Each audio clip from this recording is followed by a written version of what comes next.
as we start?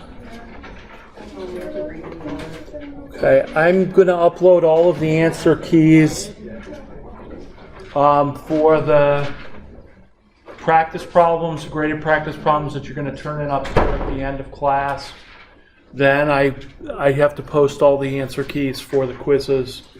And so I'll be doing that today. I also have not uploaded the grades, but I did download the grades for chapter 13 and 14 of Top Hat. So if you didn't do those, or if you never bothered to sign up for the website, then you better do so in the future problems like chapters 15 and 19 and beyond, because you're throwing away perfectly good points. Okay,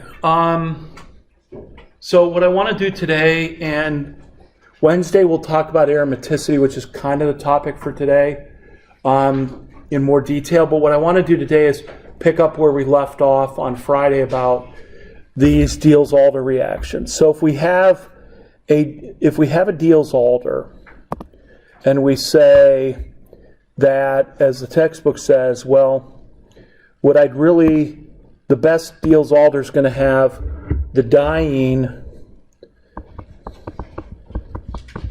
being electron rich and the alkene being electron poor. The question is, how do we make the diene electron rich and the alkene electron poor, etc.? So what kinds of groups push electron density in and make the double bond rich or poor? Which ones withdraw electron density to basically make it poor? So we started with the idea on Friday that we already know a couple of these. The idea that if you take a double bond and attach a fluorine to it, the fluorine, is being the most electronegative element, is going to withdraw electron density from the carbon. It's going to become slightly negative. The carbon's going to be slightly positive, and if that happens in both the carbons on the double bond, we're going to end up with an electron poorer double bond.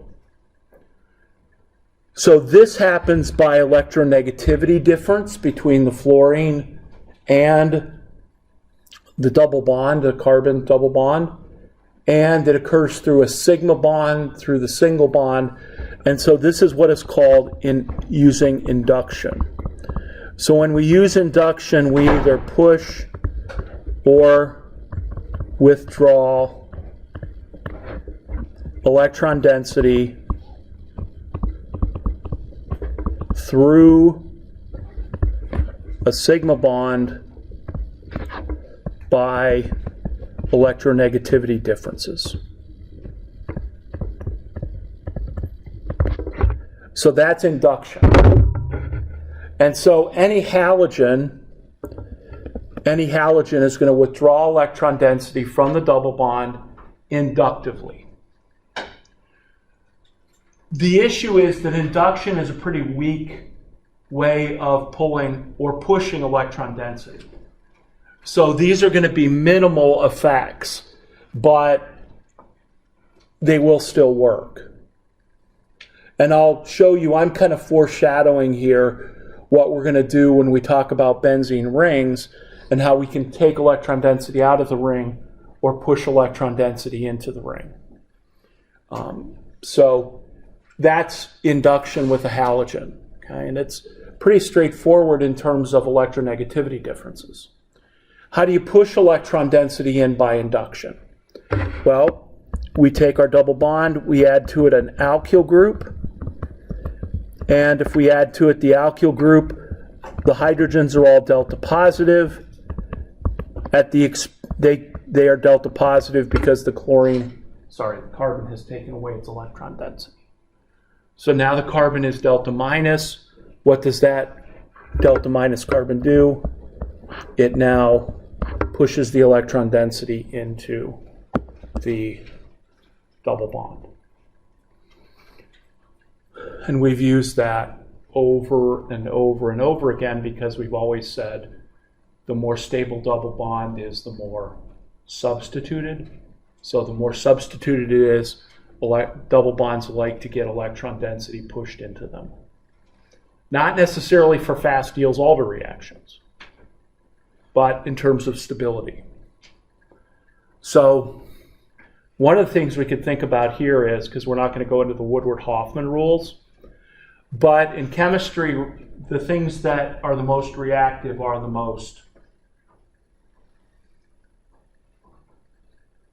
stable or unstable? Unstable, right? Some people are that way too, but that's for another class. So by pulling the electron density out and making the double bond poor, what am I doing to it? I'm making it less stable and therefore more reactive in the Diels-Alder. So if you were always like, I don't understand why this is the case, that's one of the ways. It still has to do with frontier molecular orbital theory, but if nothing else, we can say, okay, a more stable alkene is going to be less reactive, so let's make it more unstable by pulling electron density out of it. Because we've already known for the last semester and this semester that more alkyl groups makes it more substituted. So these are both inductive effects. I'm pushing and pulling the electron density in and out through the sigma bond. Okay, and these are weak, which means there's a whole other type of pushing and pulling that is far more powerful. And those are called resonance effects. So the resonance effects are when we can draw resonance structures that result in pushing or pulling electron density. So what I'm going to do is let's talk about the Diels-Alder we did last week in lab, which went pretty well in terms of time-wise. The time that we had to heat it wasn't so much to make the reaction go, it was to basically get rid of the sulfur dioxide and make the butadiene, to crack the butadiene sulfone. If we had a diene that didn't have to be cracked to be made, it would have gone very quickly. So what we did last week was we took our diene, we reacted it with maleic anhydride.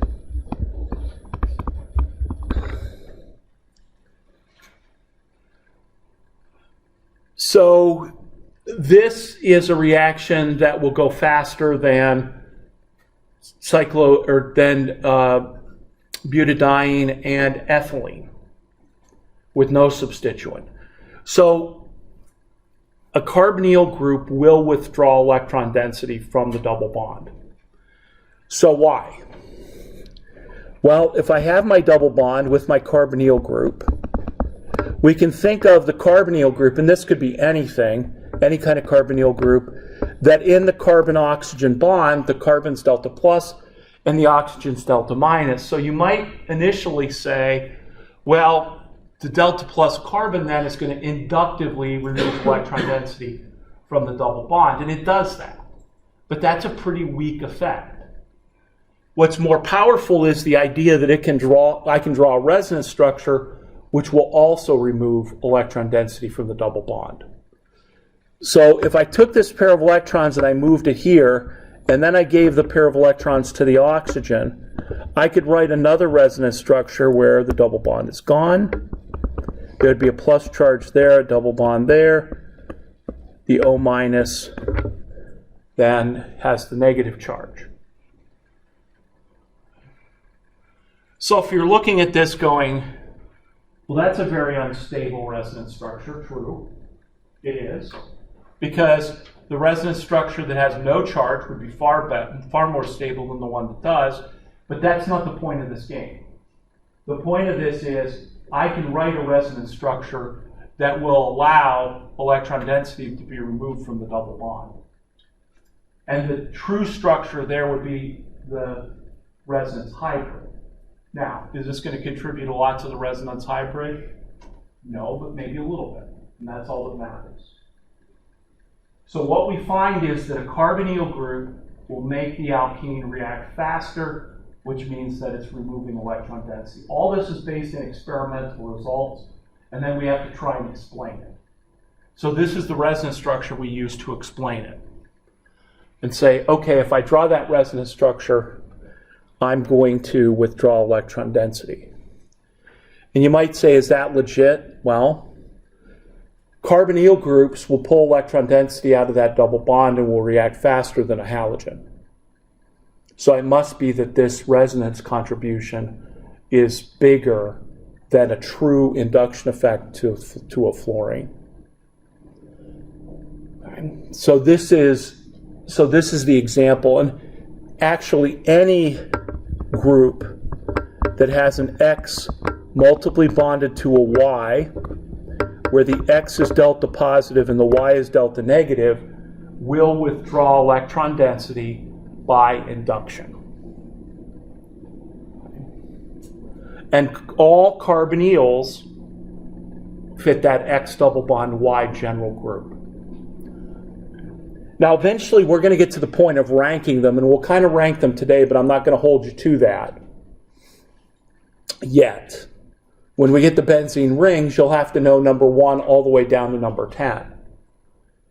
So we will eventually rank these according to their ability to withdraw electron density and the groups that push their ability to push. But the groups that are kind of in the middle of pushing and withdrawing only rely on induction. There's no resonance contribution. Okay. So what other groups do we have that are X double bond Y? You see a lot of problems like this.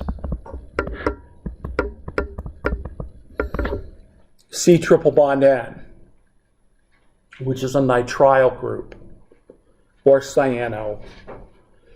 Those can be used interchangeably. The carbon is slightly positive, the nitrogen is slightly negative, so it fits our X double bond Y. And it doesn't have to be X double bond, it can be X multiply bonded. So I could draw the same thing. Take this pair of electrons, move it here, move the pair of electrons to nitrogen, which already has one lone pair, draw its resonance structure, and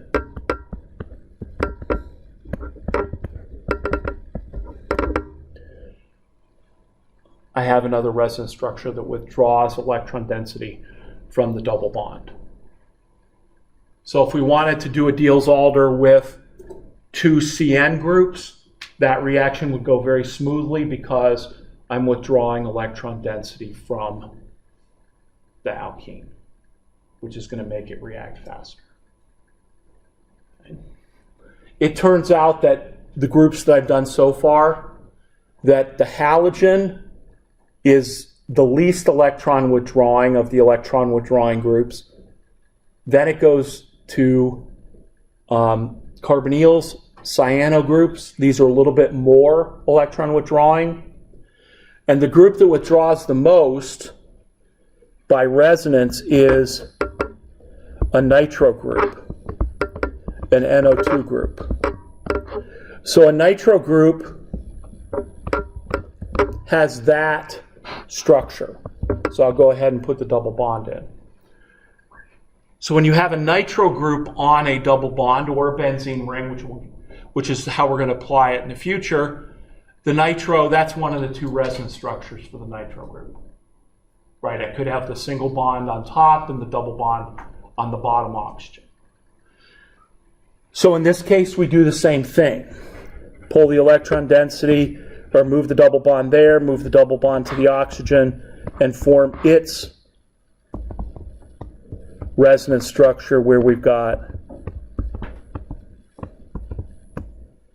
now 2 positives and 2 negative charges, and the double bond, which I forgot. So that would be the resonance structure for that nitrile group. Or sorry, for the nitro group over here. So nitro is more electron withdrawing than C triple bond N, which is more electron withdrawing than a carbonyl, which is more electron withdrawing than a halogen. But again, the ordering, the ranking is something that you'll have to know at this point, probably after spring break. Given, well, maybe not. Maybe we'll get to it at the next week. Actually, we will get to it next week. which is good because then I'm foreshadowing something for like 3 weeks from now, and we know that never works out well. Tom? Is it okay if the carbon in the bottom left has an incomplete octet? Yes. So we know carbocations are intermediates, and what we're saying here is not that this is the more stable resonance structure, because it is not. This is the more stable resonance structure, but the idea that this one contributes means that the double bond has had some of its electron density withdrawn. So it's not that I would write this legitimately, because this is bad in terms of stability, but it does contribute a little bit to the overall hybrid, which means that this double bond then would have a slightly positive charge in its carbons. So we can work with primary carbocations then, since they're not like the true structure, since the resonance hybrid would be like the true structure. Right. This would, the way I wrote it now, and really the way it should be, is there should be like another NO2 group there. But let's say it was a primary.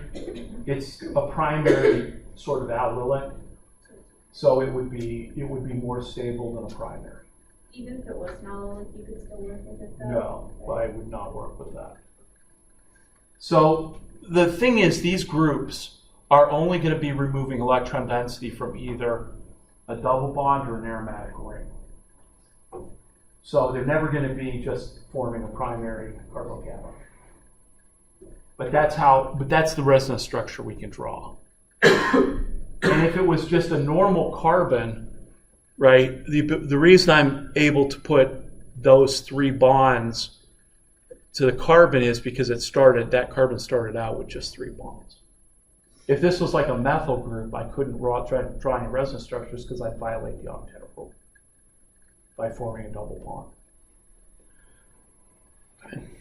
So this one has both induction, because it's an N+, withdrawing electron density, but the far more powerful is that it has a resonance structure. Well, pretty much everyone with a resonance structure also have induction, or are there special cases for that? In the general case that I gave you, which is this, in this general case, there would always be a little bit of induction, because I've said X has to be delta positive or full-blown +1. So it would always be that way.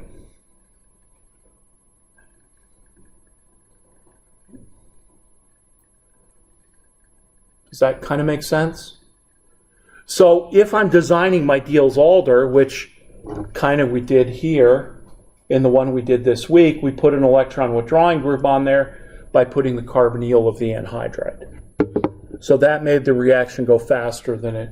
If we put alkyl groups there, it's going to react a lot slower. So in general, we always want, in a Diels-Alder reaction, electron withdrawing groups on the double bond. All right. Everybody kind of with me? So then what about the diene? I mean, withdrawing electron density, using these groups to withdraw electron density from the diene isn't what we want. We want to push. So what kinds of electron donating groups do we have that can do this by resonance?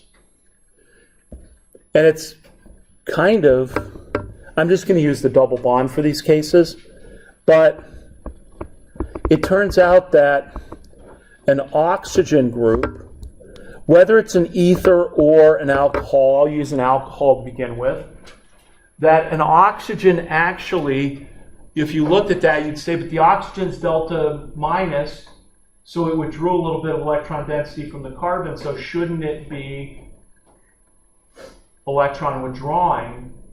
And the experimental results are that putting an O group on a diene would make it react fastest. And I'll give you an example of that in a minute, an experimental one. So oxygen, yes, it is withdrawing electron density, but it's far more effective at donating electrons through resonance. So how does that work? I take my lone pair, I donate it to that carbon, and then the double bond breaks and that lone pair goes out to the carbon. So the resonance structure for this one is going to have a negative charge on the carbon, a double bond there, and a positive charge on the oxygen. Again, this is a resonance structure that contributes to that molecule. And if you're thinking, like, wait, haven't I seen an oxygen with a positive charge with a double bond, maybe in mass spectrometry? We kind of did that when we were stabilizing the aselenium ions. So we did that quite a bit in mass spectrometry, or at least we did in my class. I suspect in one other class you did that as well. So this is a resonance structure that will help donate electron density into the double bond. And this is the most powerful way to do that. In terms of ranking, oxygen is going to be far more powerful than nitrogen to do this. We could do the same thing with the nitrogen group. And I'll just leave the nitrogen group, whatever, 2 H's, 1 R, 1 H, 2 R's. And you could do the same thing with nitrogen and draw its resonance structure that would look exactly the same.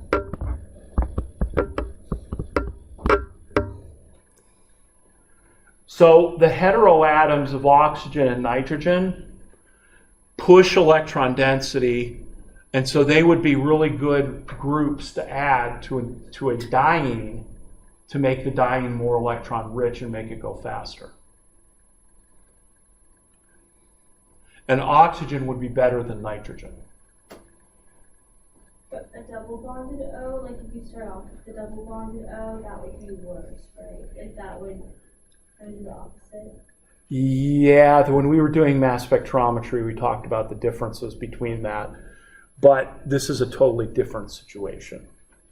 So let's forget about that case. This is, and this is based in experiment. So we know that if I put an oxygen-based group on a diene, it reacts faster than a nitrogen on the diene. So we're explaining that oxygen is able to do that, but I'm not going to go into the nitty-gritty details of that. It does seem to counteract what we did in lab, but we'll just forget that we did that in lab. And for those of you who are like, what is she talking about? You've already forgotten what we did in lab, so you don't have to worry about that.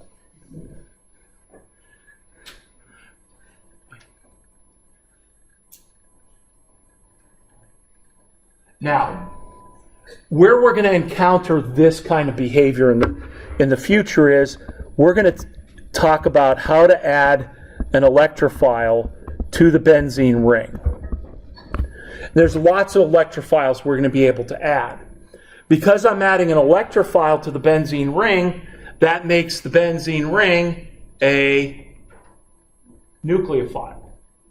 So if I want to make this benzene ring more reactive to the electrophile, I need to make it more nucleophilic. And just strictly speaking, I want to make it more electron rich. So how am I going to make the benzene ring more electron rich? Put an electron donating group on there that pushes electron density in. So these abilities of these groups to donate electron density actually comes not only from Diels-Alders, but comes from substituted benzene rings that react with electrophiles, which is what we're going to get to next week. But the best case example I can give you of this is that years ago when we had a graduate program, and we had both undergraduate and graduate students in the TAing and lab, in a building that's no longer in existence, a long time ago. The student came in and they were trying to put an iodine on the benzene ring in what would now be considered a much more environmentally friendly way, but they wanted to study the kinetics of this because that's what their advisor did. So in lab she was like, well, what's the most reactive group I can put on the benzene ring to make it react with this basically I+? And they said, well, if you listen to what I teach, it would be the oxygen. And so she went to the stock room and she put an oxygen on there, I think, as part of an ester. But the critical part is the oxygen was attached to the benzene ring, and so it was pushing electron density into the ring, making it more nucleophilic and more reactive with the iodine. So then I think the next week I said, oh, how'd that reaction go? And she's like, oh, great, after I cleaned up the mess it made in the hood. Because apparently it was too reactive and shot stuff all over the hood. I guess I neglected to say you might need an ice bath to keep the reaction under control, but it was very reactive. So that's the best example I can give you of that truly oxygen is reactive and does push electron density into the benzene. And all of these reasons are based on the experimental results. So this is the best way we can explain that. Okay. So that's where we're going to see this next week. So if I looked at, there's one more group I need to show, and then we could sort of list these, and that list will be something that we do in the future. But the other group that you can add then that would push electron density into the ring, into the double bond, would be a ring, an aromatic ring. Now I'm actually going in order here. The most oxygen, next most nitrogen, third most benzene ring. So what you could do with the benzene ring is you could take this pair of electrons, move it here, and then form the first resonance structure would have an O- there, a double bond there, and then in your benzene ring you would have a plus charge here along with the other two double bonds. And we're going to be drawing this resonance structures, the next two resonance structures, a lot next week. So once I do that, there's two more resonance structures I can draw. I can take this pair of electrons, move it there.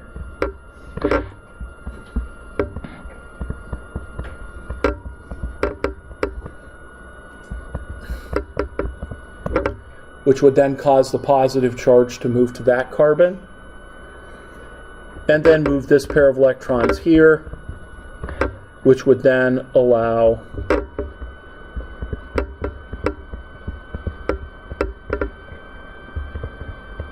the plus charge to go there. So there's actually three resonance structures you can draw when you put a benzene ring onto a double bond. So all three of those would be resonance structures. These three would be resonance structures that allow you to push electron density into the double bond and make it more reactive.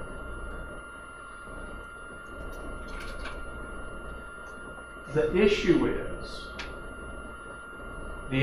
this is that, great, although I can do that, this is number 3. So one would think that you have all these different resonance structures.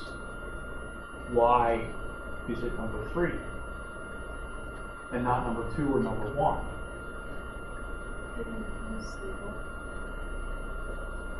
What's more stable?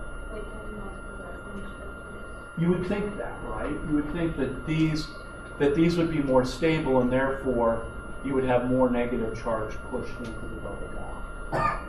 But it's only number 3. So it turns out that these 3 guys actually are not as stable. And I'll get into that reasoning here in a moment.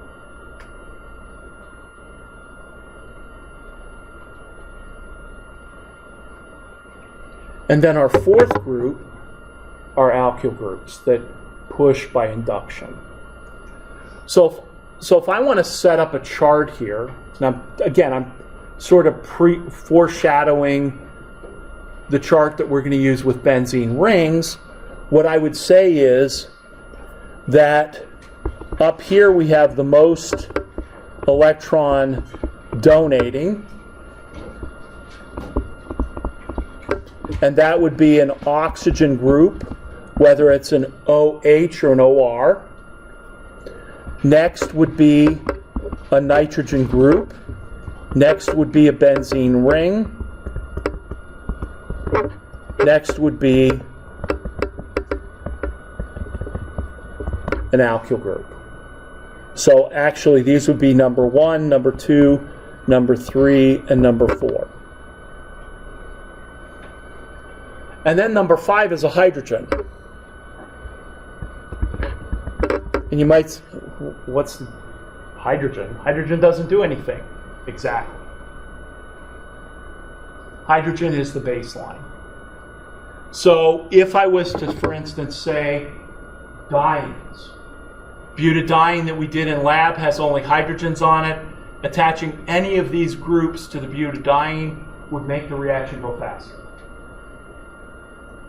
with the oxygen being the fastest. So now I'm going to go to the other side. What would react slower if it was attached to a diene? Well, things that are withdrawing electron density, because that's what you don't want. So what would be number 6? Halogens. Now I'm into electron withdrawing groups. So halogen would be number 6. Number 7 would be all carbonyls. I'm not going to treat them any differently. Number 8 would be a C triple bond N. Number 9 would be an NO2 group. And there is a number 10 group, but we'll get to that when we get to benzene rings. So what's the most electron withdrawing group? Nitro. So that is the most, that's the most electron withdrawing group. So because the rules, the Woodward-Hoffman rules, and frontier molecular orbital theory tell us that you need an electron-rich diene and an electron-poor alkene, your choice is you could add any of these groups to the diene and any of these groups to the alkene, and you would get a faster Diels-Alder reaction. But if you reverse it, it's going to be very difficult to get the Diels-Alder reaction to work.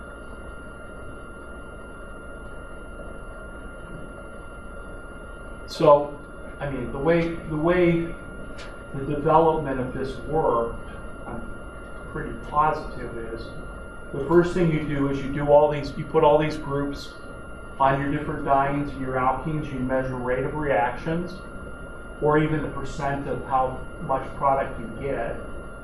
You put them in this order. You find out basically the correlation is this should go on the diene, these ones should go on the alkene, and then you got to figure out a theoretical way of doing that, which is what Woodward-Hoffman and all the frontier molecular orbital people do. But the experimental evidence will come first to guide you in terms of the theory. Or if it didn't work that way, if somebody came up with a theory first, they have to prove it by experimental result. So these are the way we can apply groups to Diels-Alders to make them go. Or we're in the future we're going to apply these to benzene rings to make them react with electrophiles faster or slower. Okay, so this is the basics on electron withdrawing and donating groups by induction and by resonance. So when we get to this next week, I'll go, remember I talked about that last week. We may need a little bit of refresher, but for the most part, this is what we talk about when we talk about electron donating and withdrawing groups. So the reaction we did last week was okay. It had an electron withdrawing group on the alkene to make it go faster. It had nothing on the butadiene because we basically butadiene is a gas. So in order to make it, we have to use the butadiene sulfone and crack it. When I've done the reaction in the past, what I've done is to use cyclopentadiene with maleic anhydride.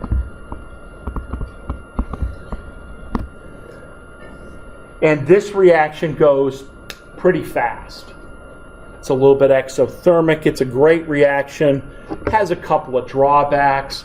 The first drawback is that cyclopentadiene has a very low personal exposure limit called a PEL. It's probably a little bit carcinogenic, toxic, something in that area. Should only be used in the hood. When we did this in the old building, we had hoods that sort of worked and sort of didn't, but not every student had a hood. So when we did this, we used, well, when I got here, we cut down the amount of cyclopentadiene that we use, because it used to be that the entire building smelled like cyclopentadiene when we did that experiment. And then and then it was only the we were on the second floor. It was only the second floor that smelled like it. And then I'm like, I think we should probably cut down on the amount that we use. So then somebody came and said, did you guys do the cyclopentadiene reaction? And I said, yeah, we did a couple weeks ago. Well, I couldn't even tell because I couldn't smell it. I'm like, well, yeah, that's the goal. My curmudgeonly colleague was like, well, that's progress. Okay. The problem with this, the other problem is, well, so I attached the CH2 to the diene. I'm attaching an electron donating group. That's going to cause the reaction to go faster, number one. Number two, I'm pinning the I'm pinning the diene into being in the S-cis conformation. Because the butadiene would prefer to be like this. You got to heat it in order to swing it around. So that cyclopentadiene is already ready to go. So that's what also contributes to the speed of the reaction. Of course, it does make a cyclic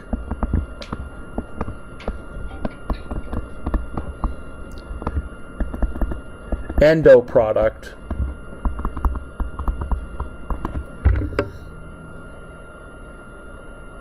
it does make the endo product when we did this, but it was one of those reactions where if we just used the syringe, added the cyclopentadiene, you could feel the reaction get warm, kind of put it in an ice bath, and the reaction was over within a few minutes.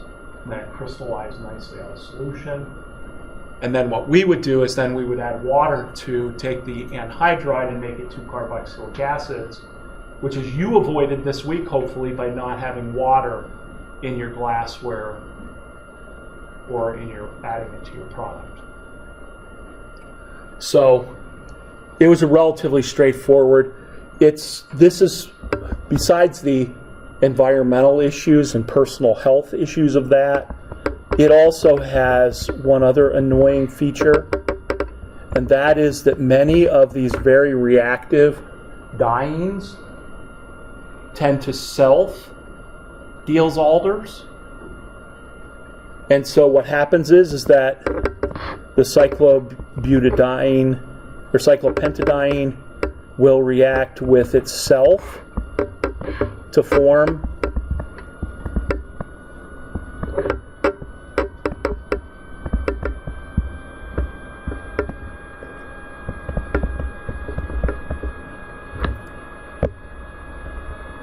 let me get this right.